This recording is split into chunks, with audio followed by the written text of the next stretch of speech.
The sight that greeted me was a desecration of a lifetime of love. Before we continue, please subscribe to the channel and let us know where you're listening in the comments. I had just returned from a trip to visit my brother in Arizona, the dry heat still clinging to my clothes, and found my family album splayed open on my bed, with every single picture of me methodically ripped to shreds, and a crudely written note left atop the carnage. Worst grandfather in the world. I stood there, frozen in the doorway of my own bedroom, my suitcase still clutched tightly in my hand as my eyes struggled to process the scene of deliberate destruction on my bed. The heavy, leather-bound photo album, a family heirloom, lay violated. But something was profoundly, horrifically wrong. Every photograph that had captured my image, from my wedding day to the day I held my daughter as a newborn, had been systematically torn, leaving behind nothing but jagged, angry edges where my face used to be. 50 years of cherished memories, my wedding to my beloved Rose, holding my daughter Amelia in the hospital, the celebration for my 60th birthday, all obliterated in what could only be described as a calculated act of pure cruelty. My hands began to tremble as I reached for a small folded piece of paper, placed with chilling prominence on the mutilated book. Worst grandfather in the world. The scrawled juvenile handwriting was unmistakably that of my 2-year-old grandson Dylan. Yet a cold certainty settled in my gut. He hadn't orchestrated this on his own. This kind of venomous, strategic cruelty had my son-in-law Brandon's influence written all over it. A wave of weakness washed over me, and my legs suddenly felt too weak to support my weight, forcing me to sink heavily onto the edge of the bed. The trip to see my brother in Arizona had been my first real vacation in years, a desperately needed respite after months of feeling more and more like an unwelcome guest in the house I had owned for half a century. Now, it all made a sickening kind of sense. I finally understood why Amelia, my daughter, had been so enthusiastic about me taking this trip. They had wanted me out of the way to execute this, whatever this vicious performance was meant to be. "Dad, you're back early." Amelia appeared in the doorway, her expression flashing from genuine surprise to a carefully constructed mask of indifference the moment she saw the wreckage I was staring at. "What is this?" I asked, my voice coming out as a choked whisper, barely audible. I held up the hurtful note, not trusting myself to speak further without completely breaking down. Amelia crossed her arms, a defensive posture I knew all too well. "The kids are upset. They feel like you don't care about them anymore. You're always finding fault with how Brandon raises them, always going on about the right way to do things." I stared at her, a profound sense of disbelief washing over me. After everything I had done for her, after raising her as a single father when her mother, my Rose, was taken from us by a sudden heart attack, after working 2 demanding jobs to ensure she could go to college without the burden of debt, after helping them with the down payment on this very house. This was his perception of me. I have never once criticized. "You don't have to say it out loud, Dad. It's in the way you look at us. The way you sigh when the kids eat their dinner in front of the television instead of at the dining table."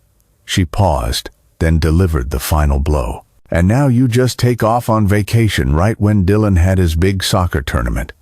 You know how important that was to him." My mind scrambled to make sense of her accusation. "The tournament? But that's next weekend. I specifically planned my trip to be back in time. I even brought him a new pair of cleats as a surprise."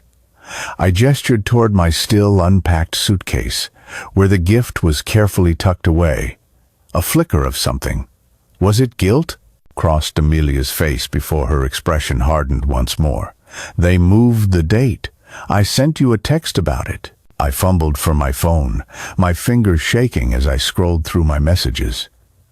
"There's nothing in here about any date change, Amelia." Instead of offering an explanation, she turned away. "I have to go pick up the kids from school. We can talk about this later. After she was gone, I sat alone in the profound silence of my room, trying to piece together how our family had reached this devastating point. The tears I had been holding back finally came, not quiet, dignified tears, but agonizing, body-racking sobs that left me gasping for breath. This house had been in my family for generations. When my darling Rose passed away 25 years ago, I had vowed to maintain it as a sanctuary of warmth and security for our daughter. Later, when Amelia married Brandon, I offered to move out to give the young couple their own space, but they had both insisted I stay. Amelia, it seemed at the time, out of genuine love, though now I was forced to wonder if her motivations had always been more financial than familial. I had tried so hard to build a relationship with Brandon, carefully keeping my opinions to myself, helping with the children whenever they asked, and retreating to my own room to give them their family time. But somewhere along the line, I had become an outsider in my own home, tiptoeing around them, constantly trying not to be a burden. The deepest cut was the children. Dylan and his 9-year-old sister Mia had once adored their grandfather. We used to bake cookies together, shaping them into funny animals. I never missed their school plays or sports events, and I read them stories every night at bedtime. But over the past year, they had become increasingly distant, and now the reason was painfully clear. What poisonous things had Amelia and Brandon been telling them about me? I wiped the tears from my eyes and stared down at the torn photographs. Family had always been the bedrock of my life. The thought that my own flesh and blood could view me as the worst grandfather in the world inflicted a wound deeper than any physical pain I had ever known. By evening, I still hadn't seen the children, although I heard their chatter as they came home from school. Dinner was a quiet, strained affair. Amelia informed me they had already eaten at a friend's house. Brandon remained in the kitchen, visible through the doorway, but pointedly keeping his back to me. That night, I lay awake in bed, replaying conversations and small incidents from the last few years, each one now cast in a new, disturbing light. The way Brandon would casually bring up articles about wonderful assisted living communities for people your age.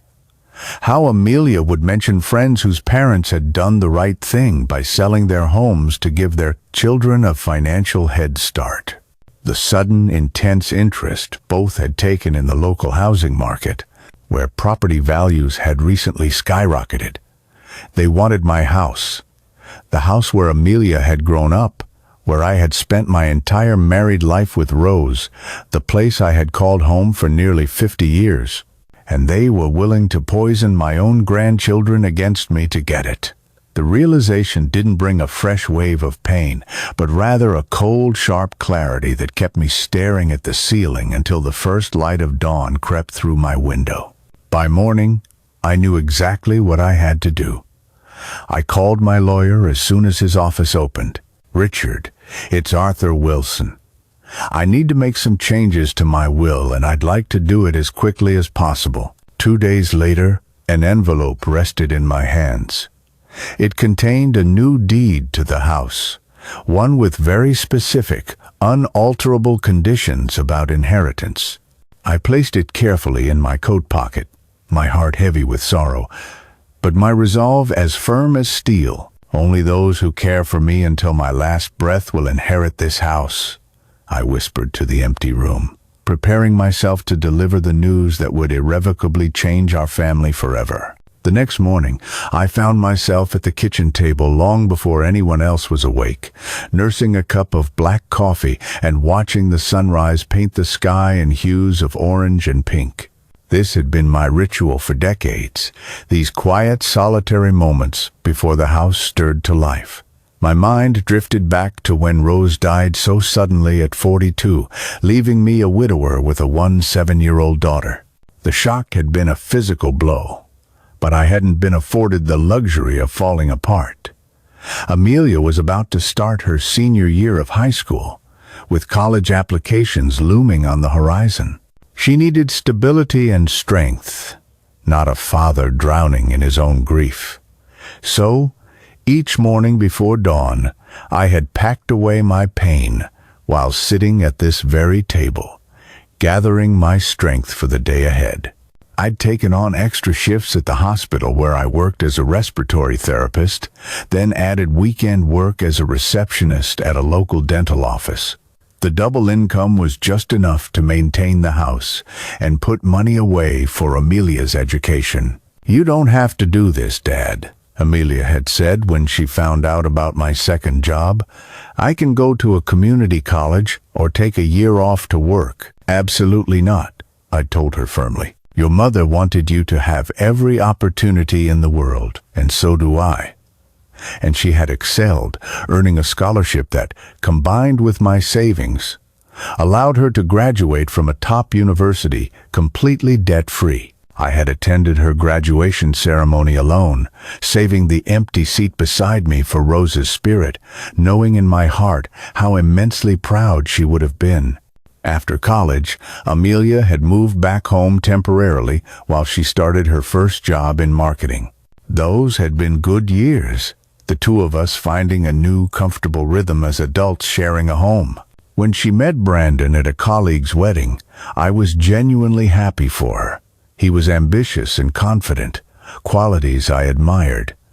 If he seemed a bit cool and distant toward me, I chalked it up to nervousness.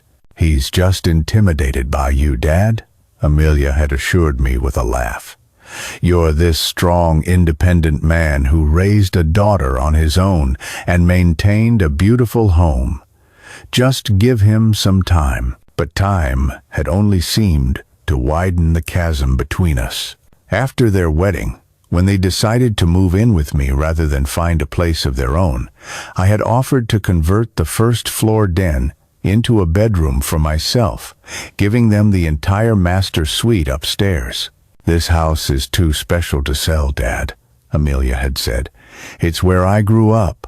I want my kids to grow up here too." I sighed, running a finger along a deep crack in the old wooden table. When had Amelia's appreciation for the home I had so carefully maintained transformed into a sense of entitlement? When had our family home become nothing more than a property she viewed as her inheritance, an asset she was becoming impatient to claim? The shift had been so gradual, so insidious, that I'd barely noticed it happening. After Dylan was born, I'd reduced my hours at the hospital to help with childcare. By the time Mia arrived 3 years later, I'd fully retired to become their primary caregiver while Amelia and Brandon focused on building their careers. I had adored those early years with my grandchildren. We established cherished traditions, making pancakes in the shapes of animals on Saturday mornings, reading adventure stories in the window seat of what had once been Amelia's childhood bedroom, and planting a small vegetable garden in the backyard every spring. But as the children grew older, Brandon began to increasingly restrict my role in their lives. My offers to help with homework were politely declined. My suggestions for weekend activities were summarily dismissed. Slowly but surely, I was being edged out of their lives. The sound of footsteps on the stairs broke my reverie. I quickly wiped away a tear I hadn't realized had fallen. This was no time for self-pity. I needed to be strong, to be strategic. As I heard Amelia and Brandon's hushed voices from the hallway, I clutched the envelope in my pocket, the one containing the new deed that would force them to reveal their true intentions. Tomorrow, I would show them that a lifetime of sacrifice had not left me powerless. Tomorrow, they would learn that love wasn't just a word to be spoken. It was a choice, one made daily, proven through actions, not merely claimed as a birthright. I chose a moment when we were all gathered for Sunday dinner. It had become more of a stiff formality than a cherished family tradition. Brandon's food was served with culinary precision, but was utterly devoid of warmth. Amelia checked her phone between bites, while the children were unusually quiet and watchful. I had made an apple pie, Dylan and Mia's favorite, hoping it might soften the harsh words I knew were to come. "I need to talk to you all about something important," I said, my voice steady as I placed the thick envelope on the table beside my plate. Amelia and Brandon exchanged a swift, nervous glance. "Is everything okay, Dad? You're not sick, are you?" Amelia asked, and for a moment, a hint of genuine concern in her voice gave me pause. "I am in perfect health," I assured her. "This is about the house." Brandon's posture stiffened almost imperceptibly. "What about the house?" "I've been doing a lot of thinking about my will, about what happens to this place after I'm gone."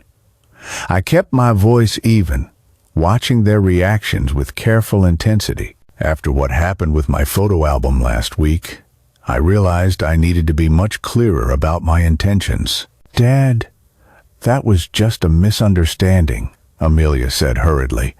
"Dylan was just upset about you missing his game. Kids do impulsive things sometimes." I turned my gaze to Dylan, who was staring intently down at his plate. "Is that true, Dylan? Did you tear up all those pictures of me?" His eyes flickered nervously toward his father, before he gave a slight, uncomfortable shrug.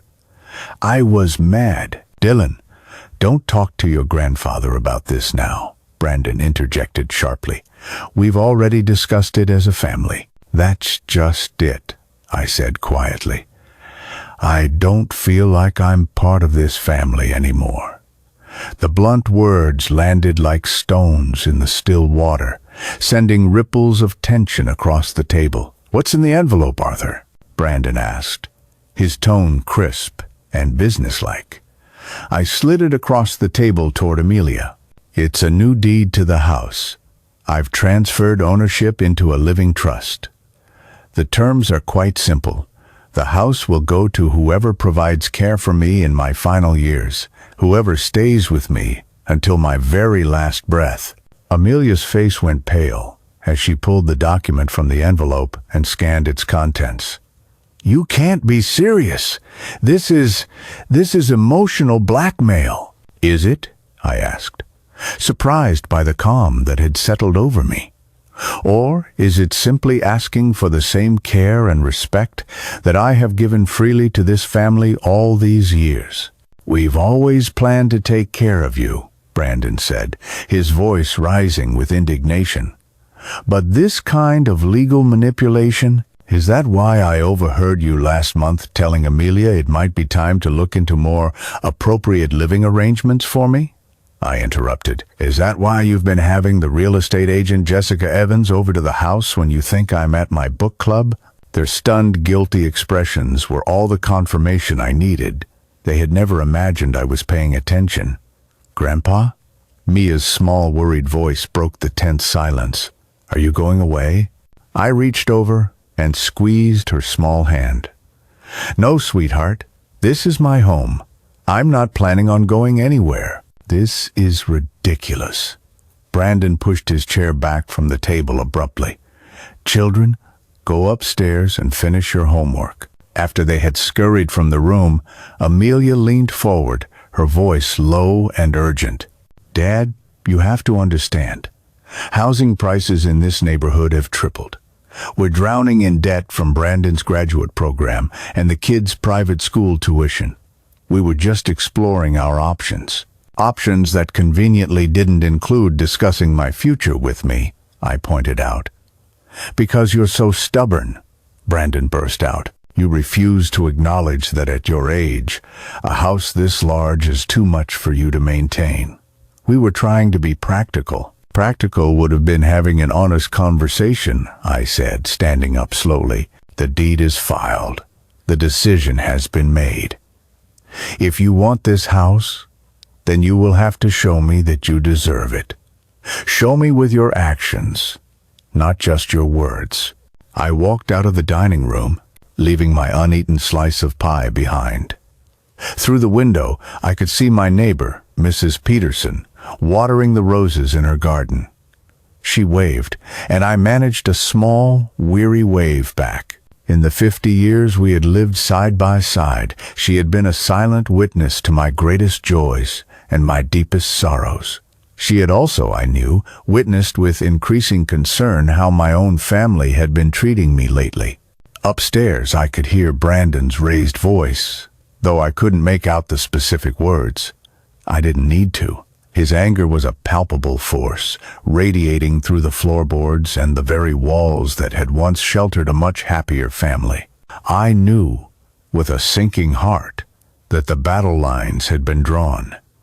What I didn't know was whether my desperate gamble would mend our fractured family or completely destroy what little connection we had left. The week that followed was a masterclass in emotional manipulation. Brandon swung between treating me with an icy silence and offering forced, saccharine pleasantries that rang hollow in the echoing halls of our home.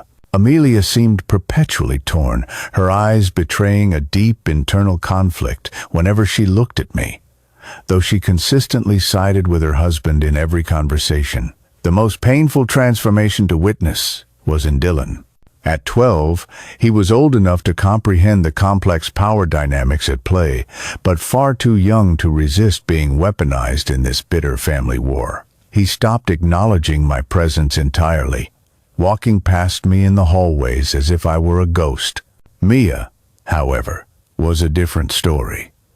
At 9, she was still guided more by the compass of her heart than by the convoluted politics of adult relationships. I would often catch her watching me with confused, sad eyes as I watered my houseplants or folded laundry in the utility room. One warm afternoon, as I sat on the porch swing, she tentatively approached me. "Are you really the worst grandpa in the world?" she asked. Her voice small but piercingly direct in that way only children can manage. I patted the seat beside me, and after a moment's hesitation, she climbed up. "What do you think, Mia? Do you think I'm a bad grandpa?" She kicked her small legs back and forth, considering the question seriously. "Dad says you're trying to control everybody, that you think your way is the only right way. And do you see me doing that?" Mia shrugged. "I don't know. I just remember when you used to read me stories and make those special pancakes. And now everything just feels different." I felt a lump form in my throat. "I miss those times too, sweetheart. Mom says we might have to move because you're being selfish with the house." Her blunt words hit me like physical blows. Before I could formulate a response, Brandon appeared in the doorway. "Mia, I've been looking everywhere for you. Your piano teacher will be here in 20 minutes. Mia slid off the swing, throwing an apologetic glance in my direction before hurrying inside. Brandon lingered, his expression as cold as ice. "I would appreciate it," he said, his voice clipped, "if you wouldn't try to turn my daughter against me." "Is that what you think I'm doing?" I asked quietly. "Because from where I'm sitting, that seems to be exactly what you've been doing with my grandchildren. You brought this on yourself, Arthur. We were perfectly willing to take care of you in your old age, but on reasonable terms. Not with this emotional ransom note you've concocted. Taking care of me was never part of your plan, Brandon. You've been researching nursing homes in other states. Did you really think I wouldn't find out?" His face flushed a deep red. That was just preliminary research. Nothing had been decided. Nothing had been discussed. I corrected him.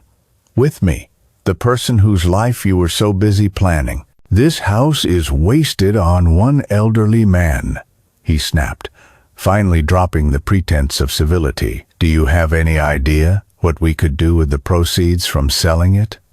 The opportunities we could give Dylan and Mia? And what about my opportunity to live out my final years with dignity in the home I've maintained for half a century?" I asked, surprised at the steadiness in my own voice despite the fact my heart was racing. Brandon's laugh was a brittle, unpleasant sound. "Dignity? Is that what you call this power play? Amelia is devastated. She always believed you loved her unconditionally." "My love is unconditional," I said simply. My house is not. That evening, Amelia confronted me in the kitchen as I was washing the dinner dishes. Dad, this has gone on long enough. Brandon and I have talked, and we're willing to make a compromise. I'm listening, I said, turning to face her as I dried my hands on a kitchen towel. We'll set aside some money from the eventual sale of the house for your care, a generous amount. So your plan is still to sell my home out from under me? It's the family home, she insisted. Your mother would have wanted. Don't you dare tell me what your mother would have wanted. I cut her off, my voice sharper than I intended. Rose built this life with me. She watched me maintain this home and raise you by myself after she was gone. She would be ashamed of how you are treating me now. Amelia's face hardened. That's unfair. What's unfair is being treated like a disposable burden by my own daughter, I replied. What's unfair is having my grandchildren systematically turned against me, because you and Brandon want to get your hands on my property. We've made financial decisions based on the assumption that this house would eventually be ours, she finished for him. Well, it still can be, I said, my voice softening slightly. The terms are simple. Care for me with respect and love, and the house is yours when I'm gone. Is that really too high a price to ask? She didn't answer, just stood there, with a look of pure frustration etched across her face. A face that looked so much like her mother's. It made my heart ache, despite everything. Just then, the doorbell rang, breaking our standoff. It was Mrs. Peterson from next door, holding a covered casserole dish. I thought you might like some company. And my chicken pot pie, she said cheerfully, tactfully pretending not to notice the palpable tension in the room. To my surprise, Amelia stepped back. I'm sure you two have a lot to catch up on. I'll be in my office if anyone needs me. After she left, Mrs. Peterson placed the pie on the counter and fixed me with a concerned look. Things still rough over here? I nodded, suddenly too exhausted to maintain the facade of normalcy any longer. You did the right thing with that deed, Arthur, she said firmly. My sister went through something similar. She gave everything to her kids too early and ended up in that awful state facility over on the east side. As we sat and ate pie at my kitchen table, I noticed Mia watching us from the hallway. I gave her a little wave, inviting her over. After glancing around to make sure no one else was watching, she slipped into the kitchen and shyly accepted a small slice.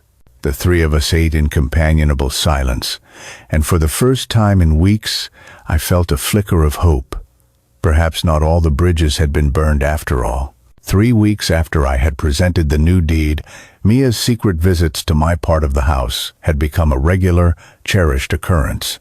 She would slip in during the quiet afternoon lull when Brandon was at his yoga class and Amelia was still at work, ostensibly to borrow books from my shelves, but really, I knew, to spend time in the calm, peaceful atmosphere of my sitting room. Why does Dad hate you so much? She asked one rainy Tuesday as we sat together by the window, watching the droplets race each other down the glass.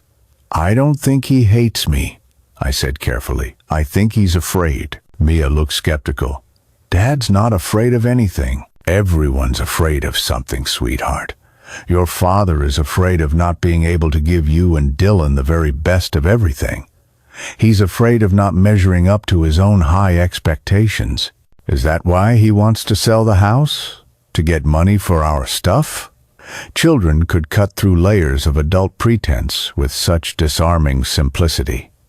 Partly, I admitted, but it's more complicated than that. Mia twirled a strand of her hair around her finger, a nervous habit she'd had since she was a toddler. Dylan says we're moving to a bigger house where we won't have to share a bathroom, and you'll go live somewhere else with other old people.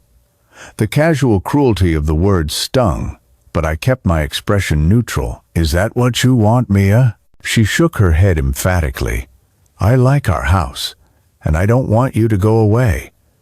Who would help me with my science projects? I smiled, remembering the model volcano we had built together last month, a project Brandon had initially dismissed as messy and pointless, until Mia won first prize at the school science fair. "Can I tell you a secret?" Mia asked, her voice dropping to a conspiratorial whisper. "Of course." I snuck into Mom and Dad's room and I saw some papers. They owe a lot of money to the bank. Mom was crying about it. This confirmed what I had long suspected. Their lavish lifestyle was far outpacing their income, even with both of them working good jobs. The private school tuition, the luxury cars, the vacation timeshare they'd bought in Aspen. It was all a facade built on a foundation of financial quicksand. "That's grown-up stuff, Mia. You don't need to worry about it," I said, though my mind was racing with this new information. "But they want to take your house because of it," she persisted. "That's not fair." Before I could respond, we heard the front door open. Brandon, returning early from yoga. Mia's eyes widened in alarm as she slipped quickly out the back door of my sitting room, which led to the garden. That evening, I received an unexpected visitor, Carl Jenkins, from my old hospital volunteer group.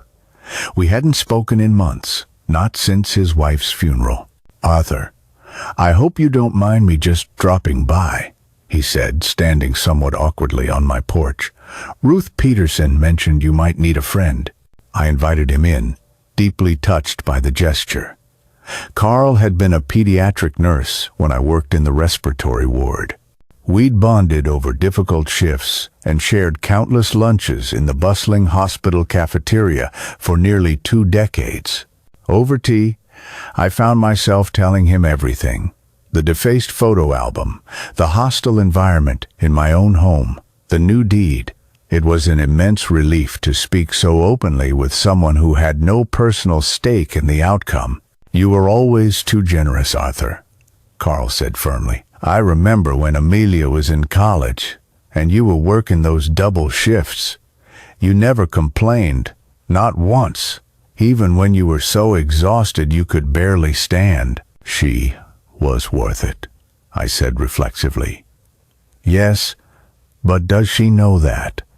Does she truly understand the sacrifices you made?" He leaned forward. "Arthur, I'm on the board at the Riverside Community Center now. We're starting a new senior advocacy program. Someone with your life experience would be invaluable." "I don't know if I have the energy for volunteer work right now, Carl," I admitted. "It's not just volunteering. It's about creating a support network. Far too many seniors are isolated, vulnerable to family pressures, or, in some cases, outright elder abuse." His eyes held mine steadily. "What you're experiencing, it's more common than you think." The word abuse made me flinch. "It's not that bad. Emotional manipulation, financial coercion, isolation from social supports." Carl ticked off on his fingers. "Arthur, if this were happening to one of your patients, what would you call it?" I had no answer. As Carl was leaving, Dylan came home from soccer practice. To my surprise, he paused in the driveway. "Hi, Mr. Jenkins," he said politely, recognizing Carl from various community events. "Hello, Dylan. My goodness, you've grown since I last saw you. How's the soccer team doing this season?" "We're undefeated," he said with a hint of pride. Then, unexpectedly, his eyes flickered toward me.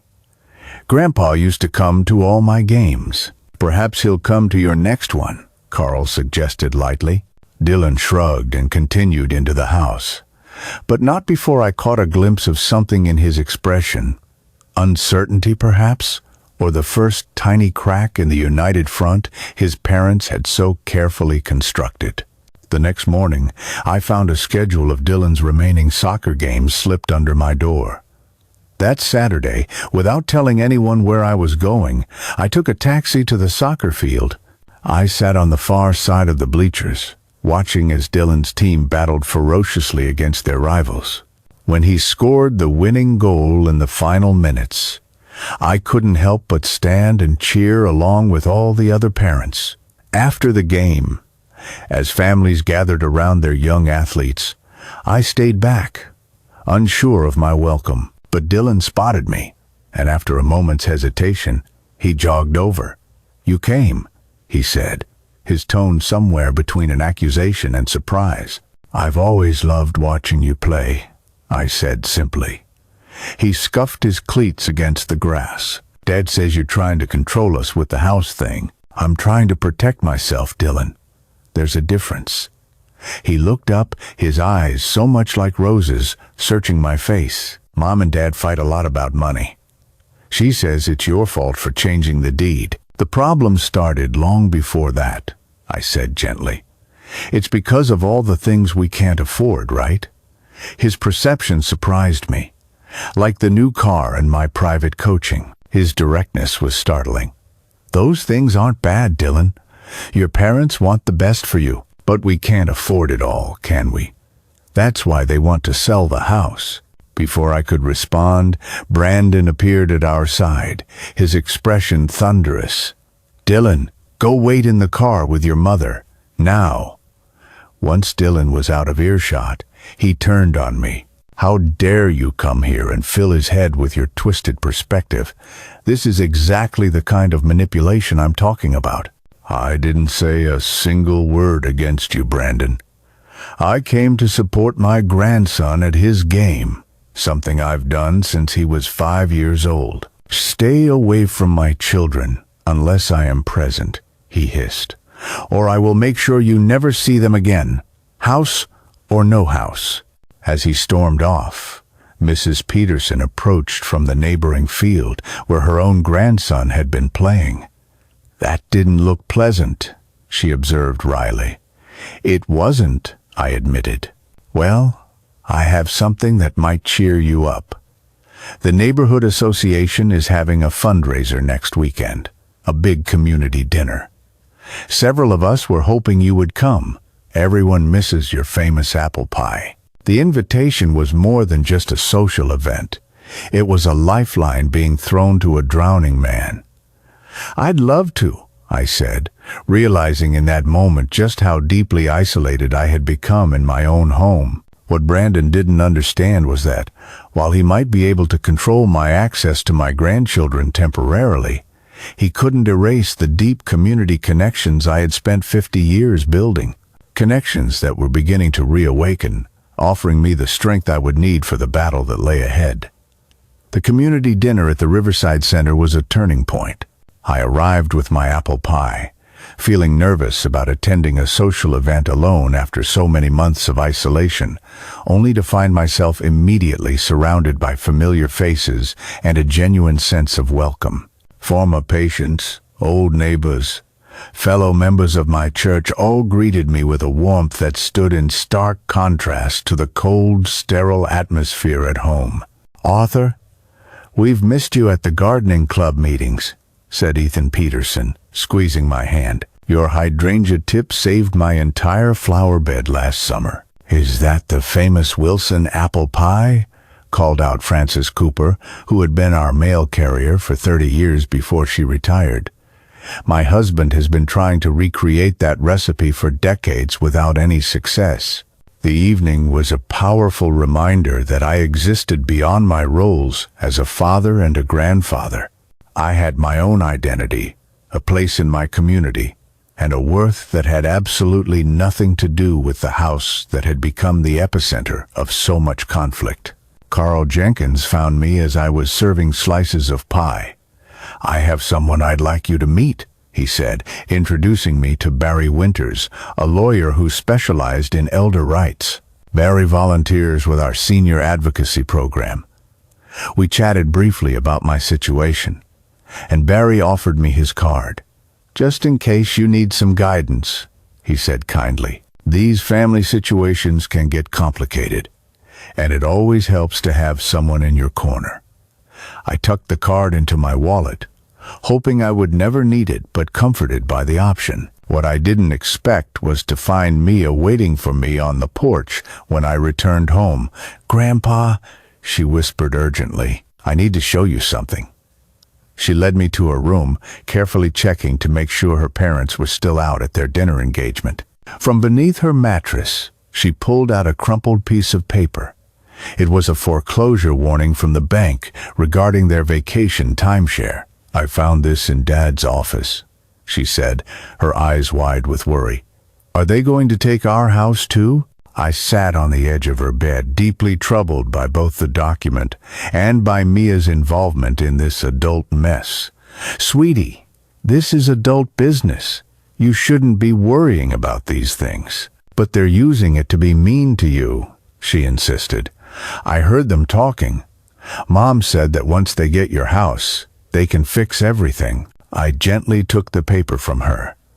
"Mia, I will handle this. But you have to promise me you won't take any more papers from your dad's office. That's not your responsibility." She nodded reluctantly. As I tucked her into bed, she asked quietly, "Can I still come visit you, even though Mom said I can't?" "Your mom wants what's best for you," I said carefully. "But my door is always open." The next morning, I made a decision. Instead of continuing this painful Cold War, I would face the situation head-on. I called Amelia at work and asked her to come home for lunch, alone. She arrived looking wary, but agreed to sit with me at the kitchen table, where I had placed 2 cups of coffee and the foreclosure notice. "Where did you get this?" she asked, her face draining of all color. "That's not important.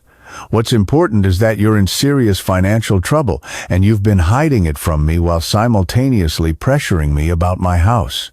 Amelia put her head in her hands. "It's not what you think, Dad. The timeshare was supposed to be an investment. We got in over our heads, but it's manageable." "Is it? Because this isn't the only problem, is it? The private school tuition for Mia and Dylan, Brandon's student loans from his MBA, the new cars, it's all adding up." "So you're spying on us now?" Her defensiveness was telling. "I'm trying to understand why my daughter, the one I raised to be honest and direct, is resorting to manipulating her own children against their grandfather instead of simply asking for help." The blunt words hung in the air between us.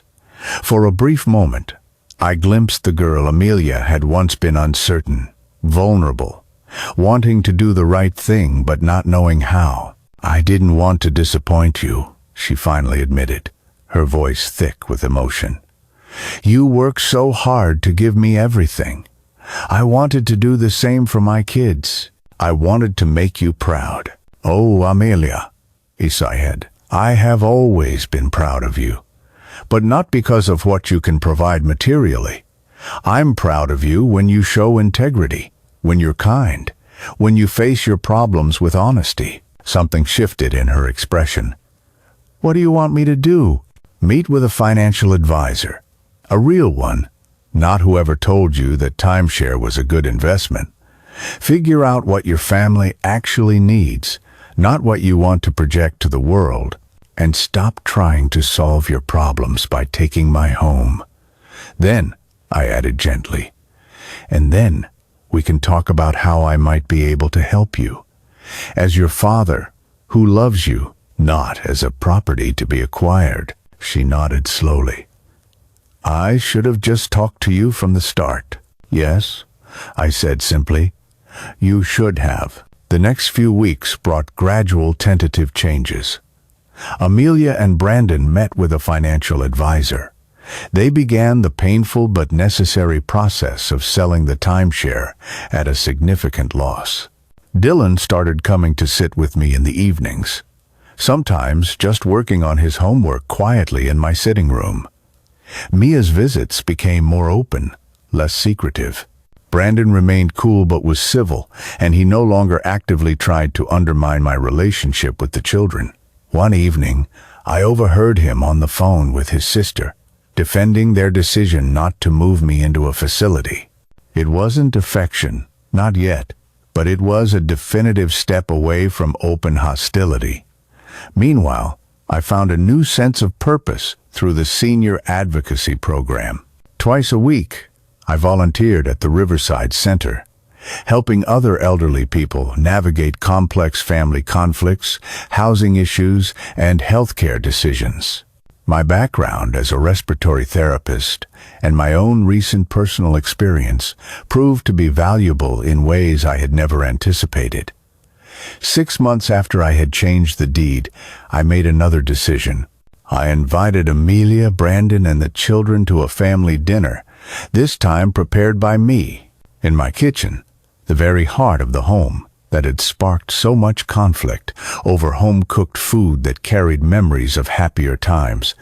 I handed Amelia a new envelope. "I've amended the trust," I explained, as they all watched me with a mixture of apprehension and hope. "The house will still go to whoever cares for me in my final years. But I've also established a foundation with some of my savings, the Arthur and Rose Wilson Family Support Fund. It will provide educational grants for Dylan, Mia, and any future grandchildren." "Dad, we don't expect," Amelia began. "This isn't about expectations," I interrupted gently. "It's about legacy.